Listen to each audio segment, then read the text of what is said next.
Good day, everybody. Thank you for joining us. My name is Ellen Pensky, and on behalf of Packet Fusion, I want to welcome you to today's webinar. It's actually part of our series of helping you see clearly in 2020.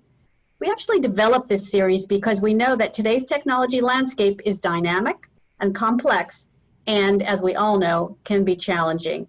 So we're trying to help you sort through the many options to find the best fit for your needs. Today's webinar is sponsored by Zoom. Now, I'm sure many of you have heard the buzz about the Zoom and Zoomphone experience. So we're really excited to have a Zoomphone expert with us today, and he'll talk about what Zoomphone is and how it can help you help your customers. So we'll also be talking about how Zoom can accelerate your journey to the cloud on a phone system that's secure and reliable so that your customers can stay engaged and continue toward their desired business outcomes. Today's presentation will be about 30 minutes. We will have time at the end for questions, so please think about those questions. But because we have a large audience, we'll be muting the phones. So if you want to ask a question, you can type it in the Q&A box. And also wanted to let you know, as Josh mentioned, we are recording today's session, and we will make it available to you. And lastly, don't forget that this is a lunch and learn. So we'll be sending out Grubhub gift cards to the first 20 people who attended. And we do have a large audience, so we kept track of the first 20. So if you are in that first 20, we will be sending those cards to you right after today's session. So you can look in your email box. And with that, I'd like to introduce our speakers, officially that is. So first up is Packet Fusion CEO, Matt Pingatore. With 20 plus years of experience in the telecom industry, Matt is acknowledged as an industry leader with a wealth of knowledge and experience about getting to the cloud.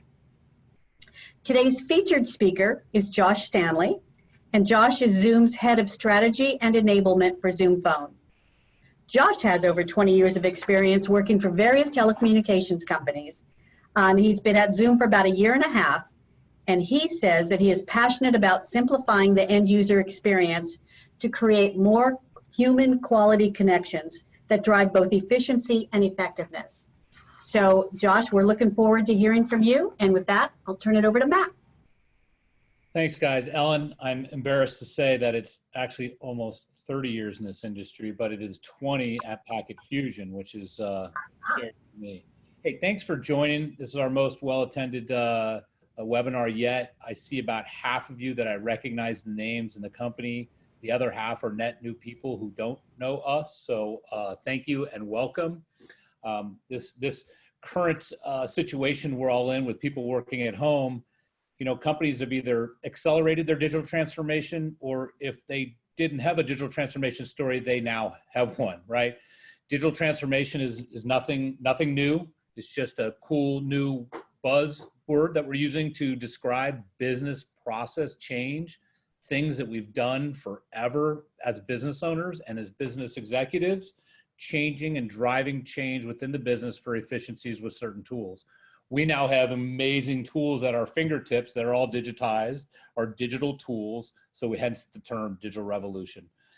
Digital transformation. Don't be scared of the term, don't be scared of it. The biggest bang for your buck for this transformation is unified communications and collaboration. And obviously with this current situation with everybody working at home, collaboration is huge, right? Zoom has taken the world by storm. They've given their free version to the consumer while growing their enterprise version for collaboration. And since then, 5 years ago when they started, they've introduced PBX features, or unified communications voice features. That's what we're going to focus on today. To put it in perspective, I have one of our existing, you know, we come from the ShoreTel background, one of our existing ShoreTel customers, 27,000 employees, all of a sudden had to work from home across the planet, and their premise-based system wasn't set up to do it. They worked with us, we worked with Zoom. Within 1 week, really a little under 2 weeks, we had 27,000 people working on Zoom collaboration. We're about 1,000 deep, getting them onto the voice platform, and we're getting rapidly increasing this, and this is for international. So the knock, you know, when Zoom first came out was the Zoom voice wasn't ready. In my mind, they are well past a lot of the vendors that we work with today. Their international presence is amazing. Their feature set is amazing. Their 911 is amazing. So they're doing some really cool things. They got the smartest people on the planet. They have this worldwide delivery architecture for their collaboration. They're leveraging the same worldwide delivering architecture and adding voice onto it. So they can roll out international and new locations for international very quickly. I think they're up to like 45 countries. I'm stealing your thunder, Josh. But we couldn't be more excited that they've opened up your product to our channel. And we've already done maybe 10 deals putting our customer base onto Zoom. And it's doing real well. So with that, I'll turn it over to you, Josh, to wow them, and I'll be here kind of facilitating questions and answers. And you guys, please, if you have any questions during this for myself or for Zoom, please do it in the Q&A, and I'll kind of moderate that. Thank you. Josh, hit it.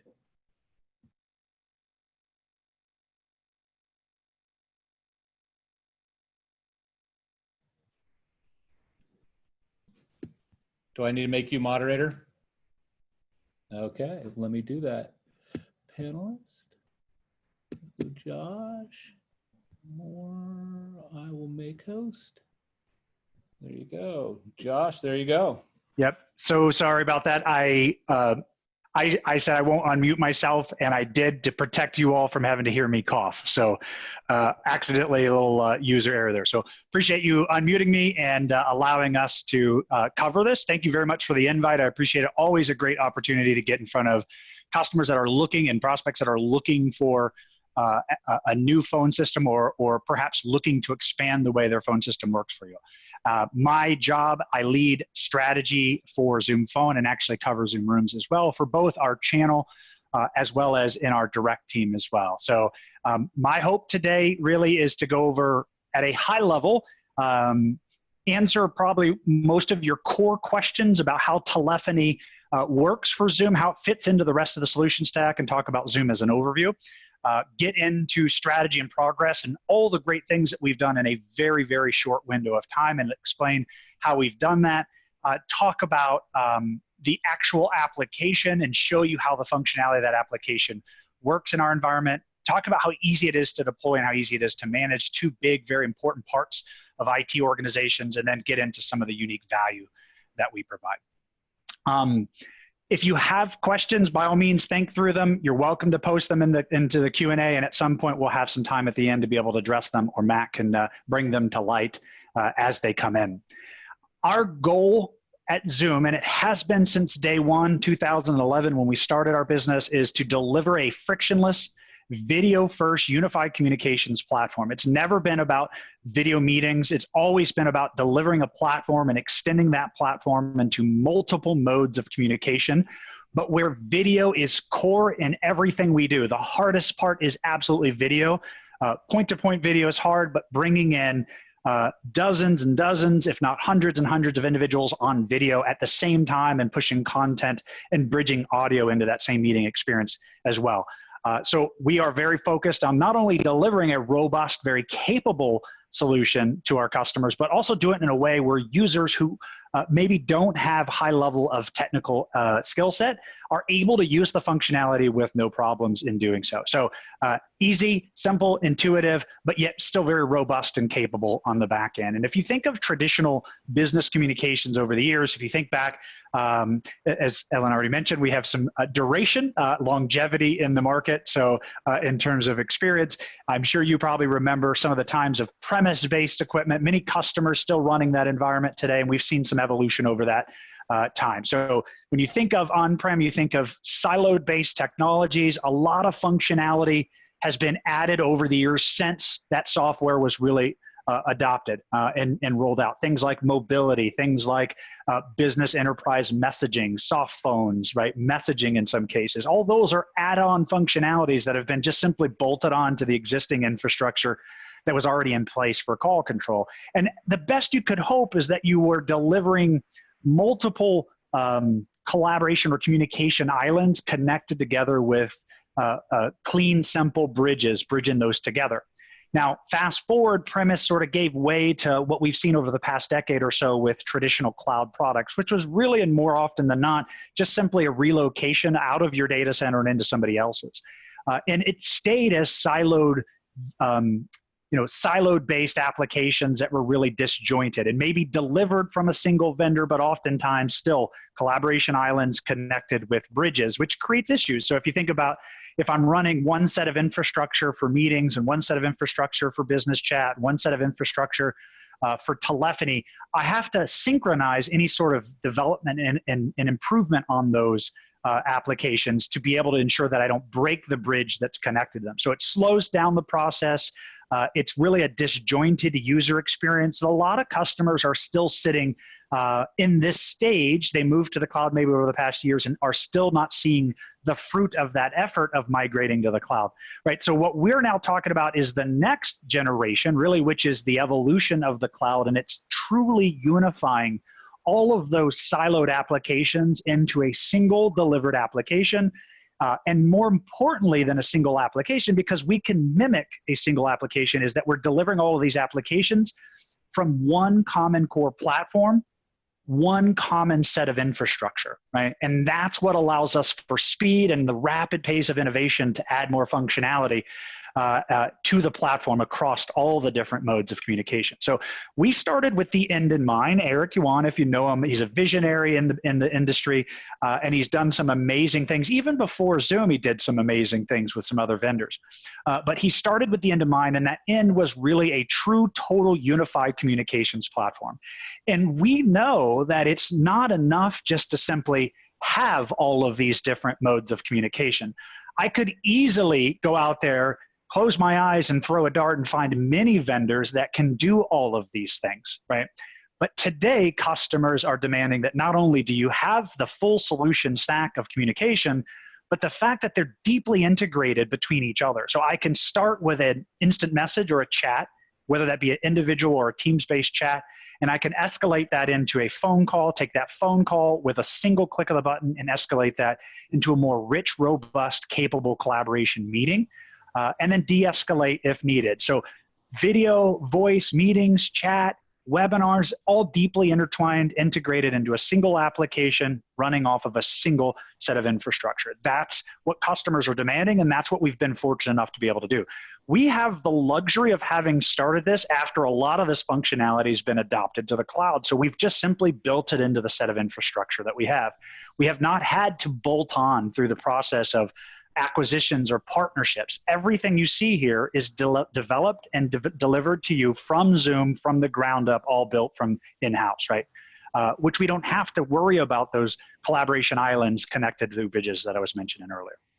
We took everything that we do on a communications platform, carried that into common space areas, because a big problem that customers have is in their conference room, hopefully we all get back there very soon, is in the conference room, maybe the experience was different than what was at the desktop. So that didn't work for our customers and it didn't work for us. So we took all of that experience from the desktop, carried it into the conference room to deliver a software-based video meeting experience in the conference room to ensure that it's consistent, both at the desktop as well as the mobile device level.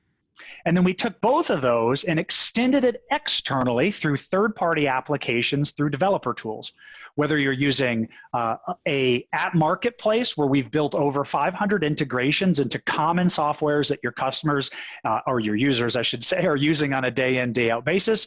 And they are regularly looking for ways to be able to tie together things like their meeting solution or their phone solution and their chat solution with things like Salesforce or Google or Microsoft or HubSpot or Slack, right? These are all benefits of leveraging two softwares that do great things individually, but pairing them together to make them work better for you. Or through the use of APIs, allowing you to work closely with Packet Fusion to find a way to be able to make unique technologies work better together, right? Custom develop and custom build unique ways that these softwares work together through APIs that we allow and make available to customers. So long story short is we deliver a full solution stack from phone to full, robust, capable chat, enterprise-based messaging. We'll show you that here in a minute, as well as the video meeting experience that it's the core that it's built upon that we all know and love that we're in here today. So let's dive a little bit into Zoomphone specifically. I can spend a lot of time talking about everything else, but I love talking about Zoomphone. Right? So we've had an amazing 18 months roughly. So the first year alone, so we launched this in January of 2019, and the first year alone, we launched over 350 features and enhancements to those features, right? So rapid pace of deployment. And a lot of customers say, well, how are you doing this, right? How are you doing in 18 months what it took other vendors maybe a decade to do in terms of international expansion and all the things that we've done there? The reality is a lot of people think we started Zoomphone 18 months ago. And the reality is we started phone back when we first started our first meeting back in 2011, because we were transferring voice packets from A to B. It just so happened we were pointing them to a meeting number, not a DID or a phone number. But the reality is we've been building the infrastructure for 9 years. We've been building the carrier relationships for 9 years. We've been delivering PSTN for 9 years, right? What we have been working on the last 2 years is developing a robust set of features and functionality that traditionally would replace a traditional PBX environment, right? We've been developing a world-class team that's dedicated to supporting a port process, right? So every country has different unique rules and challenges in terms of porting. So there's a process of bringing those all over, and then being able to deliver and provide phone numbers in some of these countries as well. So that's what we've been busy with. One of the reasons we scale very well, so if you follow Zoom at all and you maybe have heard our earnings call back in June, Eric talked a lot about an 18,000 user deployment of an organization that just standardized on Zoomphone, and the impact it made in the business. The speed of which they were able to roll it out was staggering in their mind. The impact of the business, because it's simply just attached to the existing workflow for their meetings. So there's a lot of benefits there. But the reason we scale so well is because we give customers the ability to customize their deployment. So what that means is you can leverage your existing hardware that you have in place, whether that's your carrier you want to keep and maintain your gateways and your routers, your SBCs at that level, whether that's you want to tie into your phone system today to support different locations for whatever reason, whether that be because there's a migration process, or perhaps maybe there's just a unique way that you work with another business, right? So there's a lot of options to be able to leverage and extend the value of hardware investments that you've already made in your environment. The other thing that we have and we provide very simply is the ability to get rid of it all if you want to, right? To be able to have a true native solution with no hardware requirement in up to, or over, I should say, now, over 40 countries. And again, we've gone from what initially launched with just simply US and Canada to over 40 countries here in roughly about 18 months, right? So significant growth in that space. And we're not stopping there, right? So this puts us, 40 puts us probably in the ballpark, number 2 or 3 in the market. We're not stopping there. We've got countries already slated for beta second half of the year. We're not just interested in solving for the easy ones. Those tend to come faster, but we're actively looking at more challenging countries like China and India to be able to solve for what traditionally has been very difficult. Right? We support over 50 physical devices as well. We know, and we pride ourselves on delivering amazing software experience, but we do also know that it needs to extend to the desktop phones, conference room phones, et cetera. And that may include analog devices. So we do have the ability to register ATAs or analog devices directly to Zoom and have that be managed as well. Customers have responded in amazing fashion. As you can see there, we're processing millions of voice minutes every single day. The number of customers you see here range in every size, every vertical, every industry, from a few hundred users on the low end. NAB has over 25,000 employees, has deployed out. This is National Australia Bank, I should say. Sienna, 6,000 employees. Five9 is a name you might recognize, a contact center provider in the market. They're running Zoomphone for telephony in their environment. So lots of great stories, lots of great success wins over the 18 months or so since we launched. So how, I often get asked kind of, from a feature standpoint, where'd you focus? What was your strategy initially? And ultimately is around driving telephony and the functionality of telephony in our common core meeting users, right? So we had thousands and thousands of customers to be able to support meetings with, and we just simply focused on the functionality first that would support that workflow. So corporate workers, mobile workers, it was built to be mobile first. management, right? To be able to see and leverage things like chat and messaging and extend the value of mobile device as managers roamed. Remote workers, right? Again, it was designed to be mobile first. We just happened to deliver an amazing experience on a desktop phone or a desktop soft phone, but it was built and designed to be remote. Then we turned our focus on the more niche-based or more ancillary-based users. Very, very important, just lower in volume oftentimes. Receptions, high-volume receptionists, frontline workers, retail, so things like shared line groups we have, production workers, we can support higher density analog devices. We can do pretty much everything for the most part. Matt kind of commented on the fact that what we can't do today has become less and less. We had a lot of gaps early on, but it does take time. Rome wasn't built in a day, but we are at a point where we believe head to head, we can compete with any cloud-based phone solution in the market and can show significant benefits of a truly unified infrastructure. So when you think about Zoomphone, it's important to understand it can't be all things to everyone. So we do extend the value of Zoomphone to be able to customize your deployment. So one of those areas is the contact center. So we integrate into the 5 largest providers. I don't know about largest, but 5, I should say, upper right magic quadrant for Gartner providers. I do believe they're probably the 5 largest, but just in case, I'll protect myself. So it is our goal not only to make this integration, and what we've done here is created a direct private link between Zoom and the 5 different contact center providers. It allows you to simply select from a drop-down menu, identify a number, and then you can begin to integrate your phone system to the contact center. I have had customers tell me that integrating phone systems and contact centers with the same vendor was more difficult than ours, right? It is built and designed to be very, very incredibly easy for the administrator to set up and start using right away. Another area we extend the value of Zoomphone is into our app marketplace. I mentioned earlier 500 pre-built integrations that's growing every single day. The ability to be able to use multiple applications, multiple softwares, and tie those systems together better. And then hardware providers, right? In addition to all the hardware providers that we have for Zoom meetings and our rooms-based products, but also into telephony and phone. So Poly, Yealink, audio codes are 3 obviously phone providers that allow us to be able to use things like zero-touch provisioning, manage the firmware, push updates. It's very, very simple and intuitive. We are a full device manager in our sense. You could do it all out of that same portal that you're managing everything else from your communications platform. I jump in for that? Sure. Yeah. So on the contact center portion of it, Packet Fusion, we actually represent everybody in the contact center there. We have Genesis. We have 2,500 agents on one of our customers. We've done a big one with Five9's Talk Desk, In Contact. So we understand how all these work. We actually at Packet Fusion have our existing Zoom integration. We actually connect with SIP trunks to our existing ShoreTel premise-based PBX. And then we take our Zoom system and connect it via SIP trunks to Genesis Cloud that our contact center is operated on.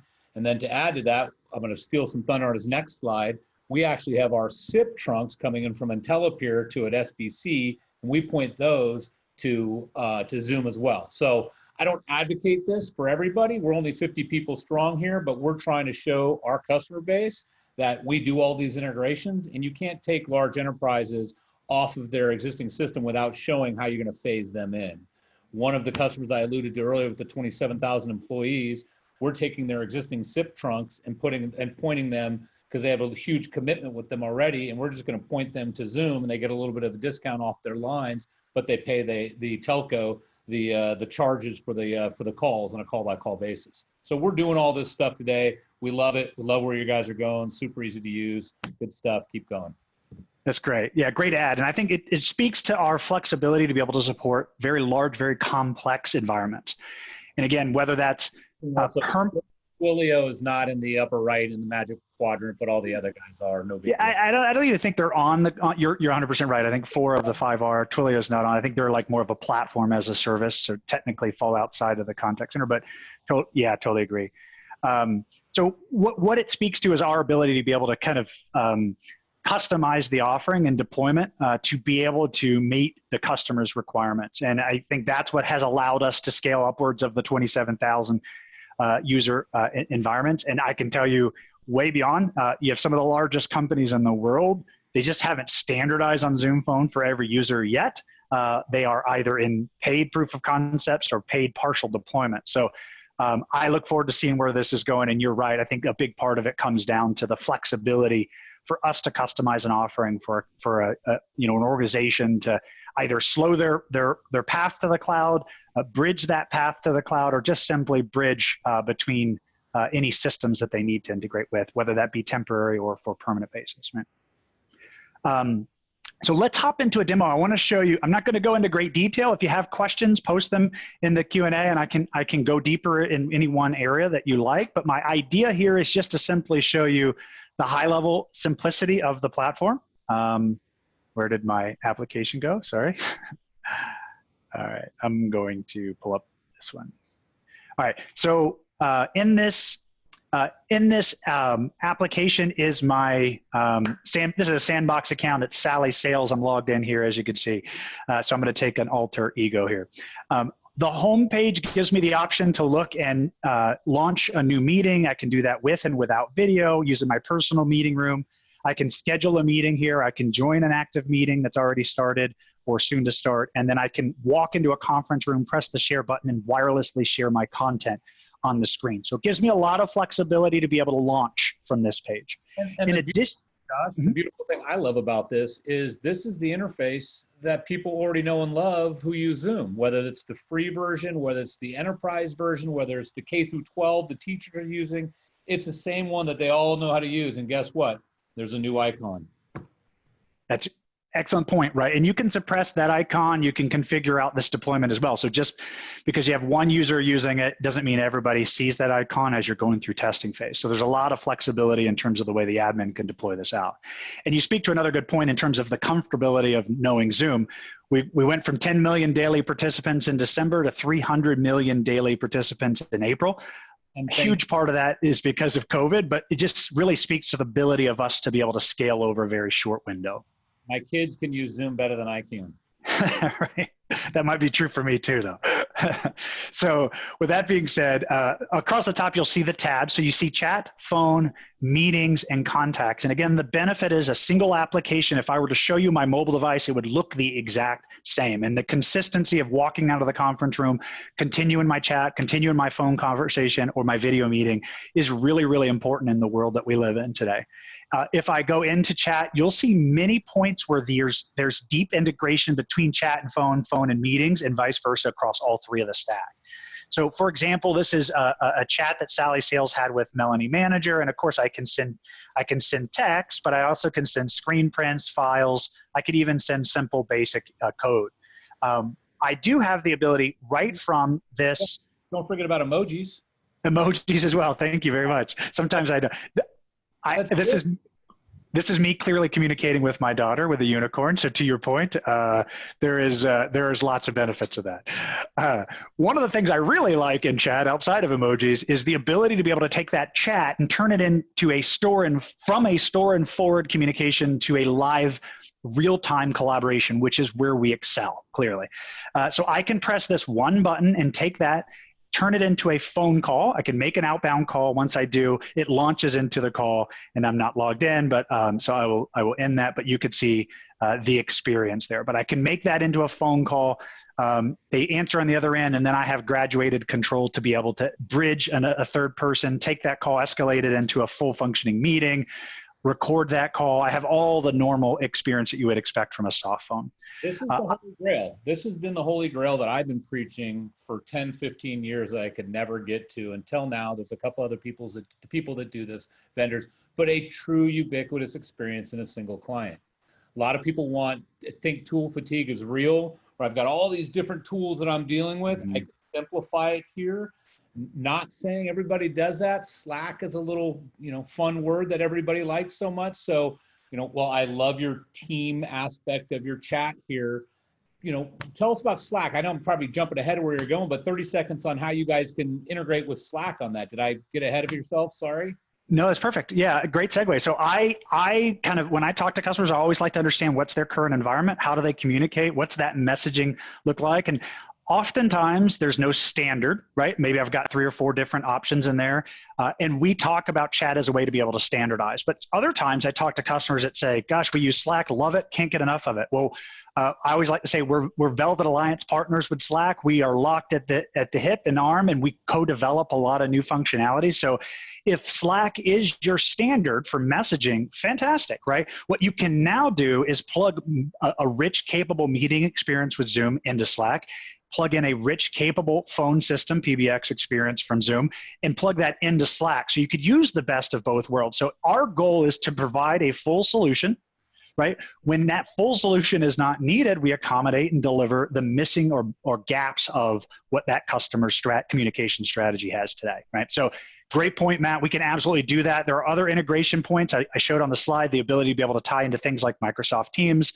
Of course, Slack we talked about, but then there's 500 plus integrations that you can start to work through and figure out which ones your organization uses. Enterprises today are either going, they're either going best of breed, the Slack, the Zoom, or the Teams, or they're going all in, encompassing single tool, Zoom, Teams, Slack, that kind of thing. So they're doing best of breed or all in one encompassing. And you guys have taken the approach that we're going to go both ways. So I love it. Love your open up. Yep, that's exactly right. Yep.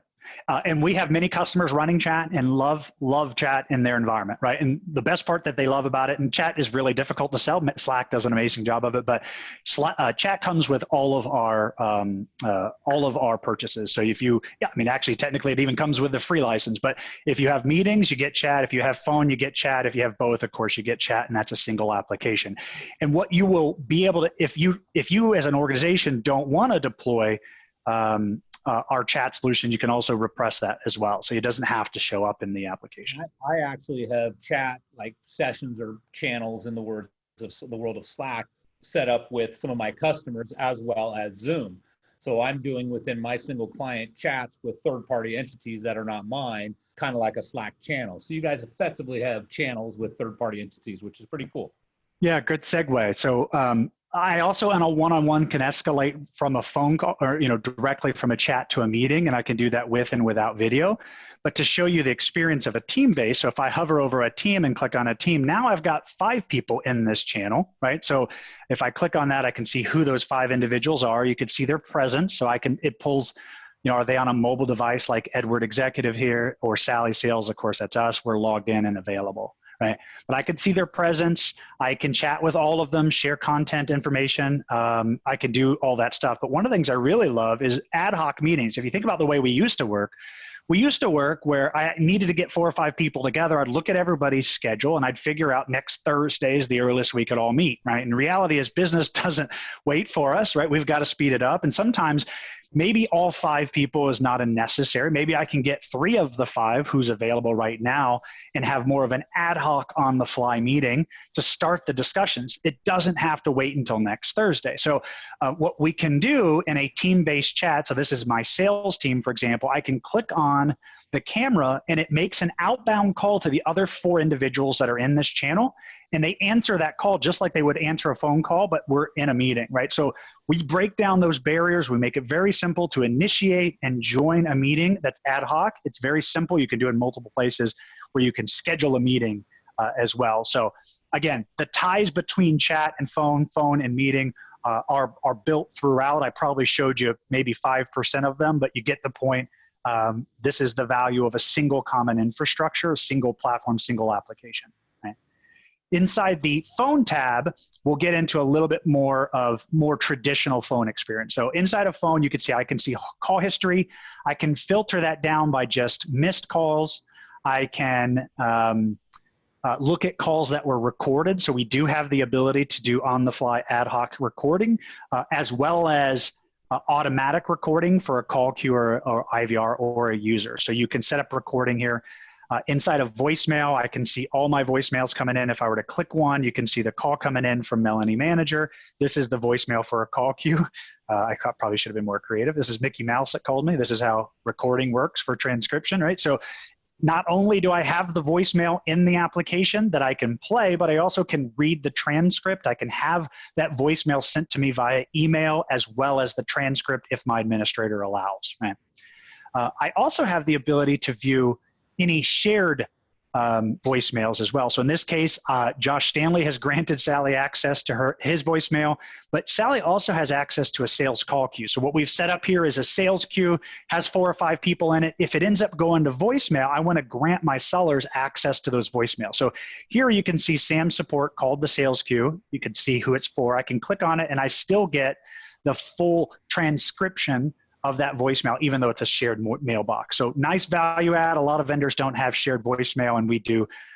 It's something that we like to talk about. And of course, I can play that, call that user back. I can delete that voicemail, and it'll delete it from all access from here. Lines gives me the ability to see my own phone line, as well as the ability to see any shared lines. So Sam Support and Melanie Manager have granted me access as a delegate. So I can answer calls on their behalf. I can make calls on their behalf, pick up calls that were on hold, think boss admin type of setup. We can support all that, as well as I usually demo with Melanie Manager, but she disappeared somehow. Melanie has set up with Barge Monitor Whisper. So I do have that ability as well. As a manager, I can set up monitoring capabilities where I can listen in, I can whisper to my agent, as well as take control and barge in and have point-to-point with the customer. So we do have. I think that's huge because, one of the questions that's up here right now that I'll steal now is, they don't have a huge contact center. They got 10 people. They can't afford those big, the big guys out there. And you have some basic stuff. Can you talk 30 seconds about the different type of routing that you have? I love the Whisper, Bargain, and Page, which is awesome because it just showed up 2 weeks ago on a Monday, and you got these new icons. You're like, wow, no way, this is great. Old day, I'd have to plan an upgrade, do all this work, downtime. All of a sudden, literally, you just came in on Monday, and there are these new buttons there, and it was no charge. You're paying for it. It was included in, but pretty cool stuff. Yeah, it's you made a couple of good points. One is that we do monthly a rollout. So meetings and webinar will swap, and then the next month we'll do phone to not overwhelm our administrators. But our focus is to add functionality without changing the user experience. So our goal is not to affect the way you worked yesterday, just make the way you work today and tomorrow better through these upgrades, right? We've been very busy in new features and rollout, and it's great to hear that you get excited to see those. So you can kind of expect them every couple of months on the phone side. With that being said, we understand that some of those traditional contact center features have slipped out of the contact center and into the phone system, the PBX, right?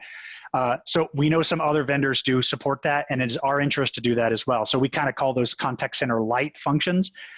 Most of those we have in place today. I think the one probably, if you really were to kind of zero in, is real-time reporting. That is slated as a roadmap item. We do expect to see that delivered this calendar year in the next few months. So you guys have hunt groups, you have top-down, you have sequential. Yep. You can do some basic call queue, not sophisticated like some of the other guys do, but the basic call queuing, you guys can solve a lot of the needs with your basic and skin stuff. Yeah, and what we typically find when we talk to customers is not that it could replace my contact center, right? But maybe reduce the size of it. So maybe I have 100 agents today and I'm looking to move that to the cloud, and I'm not necessarily excited about the cost per month per agent because it's pretty high. As we sit down and really explore what those agents are using on a day in, day out basis, the functionality that we can provide with all the things that Matt just mentioned, ACD, IVR, type call routing, call queues, auto receptionist, those automatic call recording, right, historical reporting, those things can address a portion of those agent-based licenses. And we do see customers moving some of their users to a traditional phone line because of what we can do. On a fixed cost. Right, yeah. Included in the single license fee you pay per month. All the other guys are going to charge you usage on top of that. So if you don't have the sophisticated needs, everything's included for $25 a month, whatever the number is, and you get all calls included with it. So pretty neat. Yeah, you make a great point. So we are very, very upfront and focused on transparency of cost. We don't nickel and dime our customers. It's a license. Everything comes with it. We do some pretty amazing things that customers say, why are you not charging me for that? Believe it or not. But we bundle that as a part of the license. There's no medium, light, pro, advanced. It's just, there it is. Here's the price. Yep. There it is. Yep. Pretty Yeah, cool. we basically have a free license, right? Which we can get into in the Q&A if you have questions around that. We have a paid license, and then we do have one additional add-on for international calling, so we can get into that detail if you like to, right? The only other thing we haven't covered here is SMS. This is an active, I'm in the wrong account, but I could show you it sends text, it sends files. Of course, I can send everything. So it's a text-based tool that's actually currently in beta. We can make it available for customers, and we do expect that to roll out in the near future. And then, of course, all the common areas of directories. So if I wanted to look up Melanie, for example, and call her, I see her name in the directory, but I also have the ability to bring in third parties. So if I wanted to add in a common pizza place, or more likely a customer vendor partner that we work with closely, I can add them into our directory so I can type them by name. We can do some really creative like digit manipulation and call routing rules where we can send calls with an internal 3-digit extension or 4-digit extension, but send it out over the PSTN to help bridge the migration. So it is certainly advanced in that sense, man. And then, of course, controlling caller ID. Well, you just glossed over that. I mean, I've been trying to do that for years with so many of my phone systems, and it is painfully hard. A lot of people do it now. I agree. Some of the other guys, but the fact that you guys have this at the very beginning is really, really cool. So if you don't want your caller ID, you just put hide caller ID. You want the main number, you put the main number. If you want the customer service number, you hit the customer service. You want your own DID, you send your own DID. Pretty slick. Yeah, and you can see the check mark there just indicates my default, and I can control my default in my settings. So right here, I can click on this and select settings. Here's also where I'd log out of call queues, but I can click settings, and I can configure the account to work for me. I always like to say I love Zoom because it can seem a little overwhelming because there's so many features that you can customize, but the reality is I want the technology to work for me. I don't want to change the way I work to support the way the technology was designed. We give users a lot of options to be able to configure this, many of which can be locked down by administrators, just know that. And if what you see here with all these different options is not enough, you can go to view more settings, takes you to the browser setting where you'll see hundreds of options for user settings if you allow it. Outside of that, I think there's a lot of talk around security with Zoom. I want to really emphasize that we take security very, very seriously. We have a great site down here, zoom.us/security. There was a lot of news back in March. We did, as a result, freeze any new features for a temporary period of time where we could address some of those items. The reality is most of those security or privacy items that came up because our typical user base changed overnight, right? We went from enterprise-based users that were very comfortable with all of the security and privacy functionality that we have in the application to almost overnight, we rolled out 90,000 schools over 20 different countries entirely for free, right? To help teachers and students maintain education during COVID. And almost overnight, the number of users that had never joined or hosted a Zoom meeting drastically increased. So the reality is there were some gaps in terms of the way the initial landing page was for the meetings. We addressed those, pushed out an update over the weekend. By the time kids were coming back into school the next week, we had new functionality that forced teachers that weren't familiar with it down a certain path that ensured things like waiting rooms and locked sharing capabilities and who can and can't turn on video to help protect obviously those very, very important interactions between teachers and students, man. So take a look at the site. I think you'll agree that we are standards-based across the board. And in fact, we're pushing the limits of what other vendors are doing in this space and creatively making security really at your fingertips to allow you to customize the way it works for you. Some meetings don't need to be tied down like Fort Knox, right? A one-on-one that you're having, but some meetings do. And we want to provide that flexibility for our organizations to be able to make that choice, not at the account level or even at the user level, but really at the meeting level. We have a global footprint across the globe. I talked about that already, 17 data centers. That's the benefit of Zoomphone because we run over that same infrastructure and there's all kinds of benefits for you. We have multiple ways that you can deploy, and I think this was the page that Matt was referencing earlier. We can deploy in our data center entirely and provide you phone numbers and PSTN services. This here says 26 additional geos in beta, and that is the case for about another 2 weeks. We will be at 40 plus countries once those launch. Premise-based peering allows us to tie into your existing infrastructure, however that may be, however custom you need it. And then finally, we're working with carriers. We have one in place today, multiple in process, where we have direct links with those carriers, allowing you to pick a carrier separately than your phone system and then not have to manage any hardware. So remove the hardware, allow the direct connection between Zoom and your carrier of choice. We won't have time today, but I assure you that we have a very robust, very capable management portal, right? So not only did you see everything in a single application, but everything's in a single pane of glass for administrators and help desk.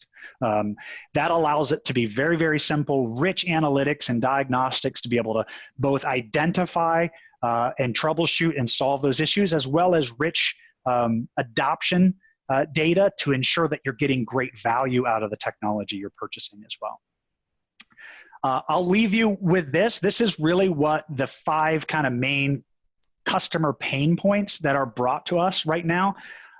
Help me solve for remote workers. It's obviously a big problem right now with COVID, and it was before then. COVID just really magnified it. The fact is Zoom was built to be cloud and mobile first, so it performs incredibly well. I was just doing a demo with a customer, and I showed them a dashboard that had our quality metrics at 99.8% call quality back in January. We sent 2,000 employees home, absolutely no call control in terms of their internet connection, and we're still running 96 to 98% call quality, right? So we can perform amazingly well, even in very, very challenging network environments, and that's why we do so well on mobile devices. Disjointed user experience. I've got multiple applications. I've got login to different places, right? We bring all that together through a single application. And most importantly, because a lot of people can mock a single application by pulling multiple infrastructures together if they have great developers. The reality is the friction exposes itself in the user experience. So not only do we deliver it in a single application, we deliver it from a single set of infrastructure, single platform. Slow, out-of-date technology. Matt talked about this. Just stuff appearing, right? Like we're constantly on the cutting edge in terms of adding new functionality. So that can be a competitive advantage. Absolutely, it can be a competitive disadvantage if you don't have that functionality. I mentioned every other month we're doing rollouts of phone. Every month Zoom rollouts, right? Not to be overwhelming though. Difficult to manage multiple platforms, and that's both for the user as well as the administrator, right? We bring all that together in a single pane of glass for management as well as users. And then cost of maintenance, labor, management upgrades, all those are things that you have to think about. We've done several ROI, TCO conversations where we dive deep, and I haven't had a single one when we really truly consider all the costs associated with it that we don't see cost reduction by migrating to Zoomphone, right? There is significant opportunity for both vendor consolidation, right?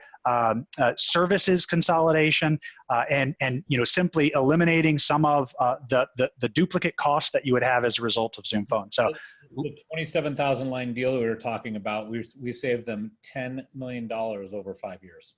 It was insane. The ROI was just like, they have to do it. It was too compelling. So we love anybody on a big TCO like that. And that's pretty compelling. There are other benefits that oftentimes customers don't think about as well. So when I bring meetings and phone together, right? Going to the cloud can be some benefits, but when I bring meetings and phone together, for example, all of a sudden, my world of on-net calling just gets enormously large, right? So now, when I have a user in Italy calling in toll-free to my meeting in the US, that user's on Zoom Phone, the meeting's on Zoom Meetings, that's an on-net call, right? So all of a sudden, I can break down what used to be just accepted costs, right? I picked up the phone and dialed an 800 number, toll-free number, and I knew I was gonna pay a cost for that. That is now an on-net call, so I can start to reduce costs associated with running multiple platforms. And if your vendor delivered in a single brand can't do that, then that tells you it's not a single set of infrastructure. It's multiple infrastructures that are really just not that integrated. So I thought the previous slide was the last one, but this one really truly is. Where do we provide the most value? It's through our quality of support. So we focus on our net promoter score, on average 30 to 50 points higher than most vendors in the market. All right. And the reason it's higher is because quality of product and quality of support, we narrow and focus our energy on both of those. Ease of use, ease of management, and a big reason why that's the case is because it's a single application running on a single set of infrastructure. If there's one thing you take from this, I think that's probably it. I've said it 30 times. We also focus on transparency of cost structure. So we talked about that earlier. We don't nickel and dime. We don't add on. There's no 5 or 6 different options for you. It's straightforward. It's a license that just bundles everything with it.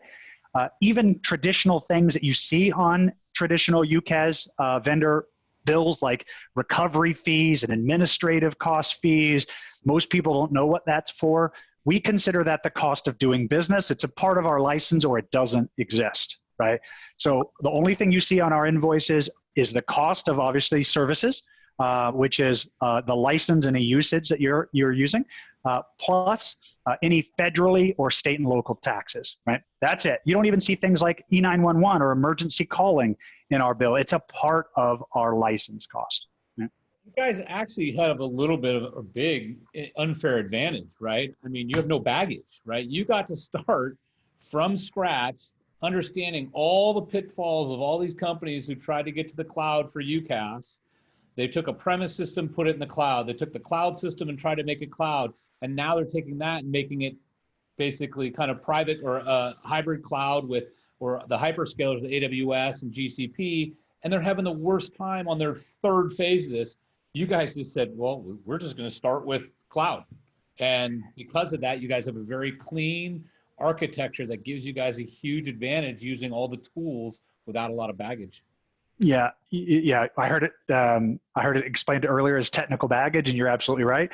The fact is it's even better than that, right? And you're 100% right. We started in the future, right? So we started building the platform for the next generation. The reality is we started with some of the best engineers in the world that came from the past, right? That was trying to figure out how to build the future. So they started from scratch. They didn't have that technical baggage. And as a result, we've been able to really propel ourselves much faster than most vendors in that space. Recruiters are incredibly good at picking off the top the competitors to come to work for you. So I'll leave that one there. Yeah, well, I will say that it is a great place to work. It shows in the product that employees love the customers. So we love the product. Our tagline is delivering happiness, and we truly do live it. Right? The stock going up into the right help employee satisfaction? It does. It does a little bit, especially as much as it is, right? And so realistically, obviously, as large organizations get larger, that becomes more and more difficult. Eric and his team do an amazing job of making sure it's about our customers, it's about our employees. Everything takes care of itself if you focus on those two. So we're big on our customers, and like I said, it shows in our Net Promoter Score. It shows in really everything we do, right? And I don't want to make it sound like it's it's a fairy tale, but it is a pretty great place. I spent 9 years at a competitor where we did have significant technical baggage, and I can tell you we move far faster, and it's a more pleasant experience for sure. Yeah, cool. No, I mean, you guys aren't perfect yet. I have 10 feature requests into you guys, and they're on the roadmap. And there's some basic stuff that I expect in this that isn't there, but it's coming and it's on the roadmap. So that's all I can ask. Yeah. Great segue to the last bullet here. It's just security and innovation. So we know it's not about one or either of these, right? It's about both of them. You have to be secure. You have to innovate.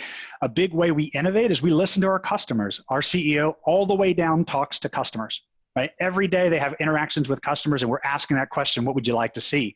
We get our best ideas from our customers, and the speed of which we're able to turn them around is mind-blowing to me. I sat on a stage, or I sat in the audience of the stage when I first came onto Zoom, and they brought a customer out, and they asked every customer that came out, it was an internal meeting, they asked them, what would you like to see in the product? I was amazed. 2 months later, half of those feature requests were in the platform, right? So we love hearing your suggestions. Please send them to us. We love understanding what's going on in the market and talking to customers. So please continue to bring those to us. So with that being said, I talked way too much to really address too many of your questions, but I think you got a few in, Matt, as we were talking. Any others that we should address?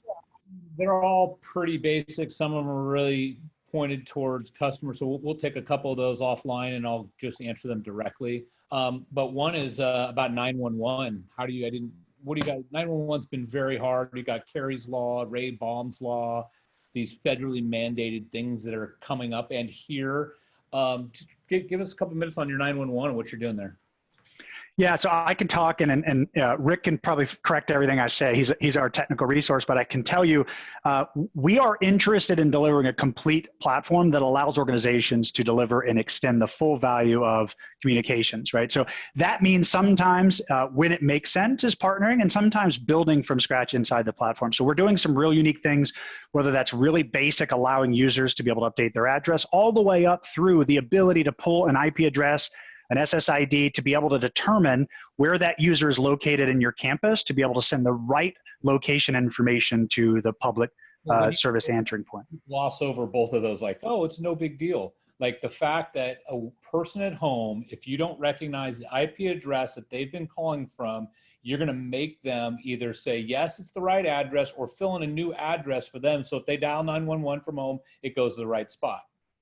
Yep. And in addition to that, we'll remember that IP address, so that way we can start defaulting and just simply ask them to confirm our assumption that they're working from home that day. So we do automate that as much as possible. Not a lot of your competitors do that. And then you glossed over SSID. Obviously, that's a wireless access point. So you're going to get somebody down to the closest access point if they're on wireless, soft phone, or one of your deck phones. Yep, absolutely. Rick, I don't know if there's anything you want to add to that, but you said it well. A distinction, it is the BSSID of the access, so actually the MAC address of the individual access point. So as granular as you want to get as an administrator, you can define these very tight locations, and then we actually outpulse that location at the time of the call to the carrier, so that your phone number always gets tagged with the correct location. So it's not a static mapping where a certain phone number is tied to a certain location that you may be familiar with from previous solutions, where you had to create, you allocate a whole bunch of phone numbers and statically tie them to individual addresses. We load the addresses to our provider ahead of time, and then we simply tag that address at the time of the call. So we locate at the time of the call. So that's another thing that's unique is a lot of other providers, they'll do a scan once an hour or so to figure out well, people move around with their laptops pretty frequently. So this, at the time of the call, when the client sends that initial invite, we get their internal IP address, we get their public IP address, and we get the access point they're tied to. So at the time of the call, we can analyze their physical location and send that out. And then we're also doing some additional stuff where we can, notify a security team that call is taking place, and they can actually monitor that call to make sure that it's to see if it's a real call that they need to respond to. And then when the time is right, they can actually barge into the call and, let the caller know, hey, we've got somebody on the way to help you, and let the PSAP know, and we're going to have somebody to meet you at the front door to take you up to the third floor. So they can really, get involved with the situation and help manage that. Here's one for you, Rick. A feature that just came out on last Monday with the barge in and those kind of things is hoteling. So again, just showed up on Monday. I can now go from my office phone. I can go to my home office phone and just boom, boom, boom. My DID is now on that phone. What do you do? How does 911 work there? So in the same manner, and again, because we don't have to preload addresses and phone numbers and all that. So anytime a 911 call is placed, we look at all the information we're presented from that phone, and then we map that within a site to a location, a sublocation. So we can say, not only are you at this physical address, but you're on the third floor and you're on the west side of this third floor. And then we present that information to the PSAP, and we present it to that internal security team. So they're able to. Setup we have to do beforehand, mapping it out, coming up with the right nomenclature so the PSAP understands it. But you guys, again, no technical baggage. You guys get to start with a fresh look at this thing, and you're doing things a little bit different. It's all included. It's included in the setup fee. You guys just have it. There's no extra charge for 911. Exactly. Yeah. And it's just a feature you turn on. Very cool. Checkbox. Yep. And I just went through an exercise with a customer not too long ago with a partner that I was working with, and we walked through just their invoice, and there was almost $8 of fees that we were able to just simply eliminate. And those were some of them. E911, they had an additional add-on for some of the location services that we could replace, recovery fees, administrative fees. So all things are not equal, as well as licensing. So I see a question here around, are some of these features that I reviewed a separate cost? And the answer is absolutely no. We have a single license that allows you all of this functionality, or a free license that allows you some of it, right? So we do have essentially free or paid. We don't nickel and dime, we don't bill for any one of these individual things. We do put anything I showed you as a part of just that same structured cost of the license, and it depends on, again, whether or not you pair that with meetings or not. And the only thing you charge for is international, which makes sense because you're all inclusive, no telco charges, and international is more expensive. So for $5 or $7 more, you get an international player that is all inclusive as well. So yeah, I will whet your appetite. In about 3 weeks, you'll see an announcement from us that will change the game for international global calling. For those of you that have several multinational locations, we're going to make life a lot easier for you very soon. Does Zoom work with the 7900 series Cisco phones? So yep, go ahead. oh, No, please. So the 7900 series phones do not support TLS 1.2. They also don't have a they don't have a firmware load that supports registering through a proxy to a SIP realm. So they actually will not work with any cloud type solution, any modern cloud type solution. Equal parts security, right? So we want to make sure that, obviously I said earlier, we focused heavily on security. So equal parts security, as well as just Cisco's willingness to allow third-party call control running on that particular device. Now they do have what they call MPP, or multi-party platform, 3PC, or third-party call control, which will allow you to register outside of Cisco. So talk to us. We have really creative ways to solve for that. We'll spend some time with you, review some options. Awesome. Guys, it's 1:02. We went over a little bit. I think it was well worth everybody's time. Again, we're Packet Fusion. My name is Matt Pingator. In the email invite was my email address and contact information. If you want to talk about this and how it all fits into your digital transformation plan, we would love to help. So hit us up and let's have a strategic talk. Thanks, guys. Appreciate all your time. And we'll have a recording of this sent out to everybody here, I think tomorrow or the next day. Thank you. Thank you. Have a good day.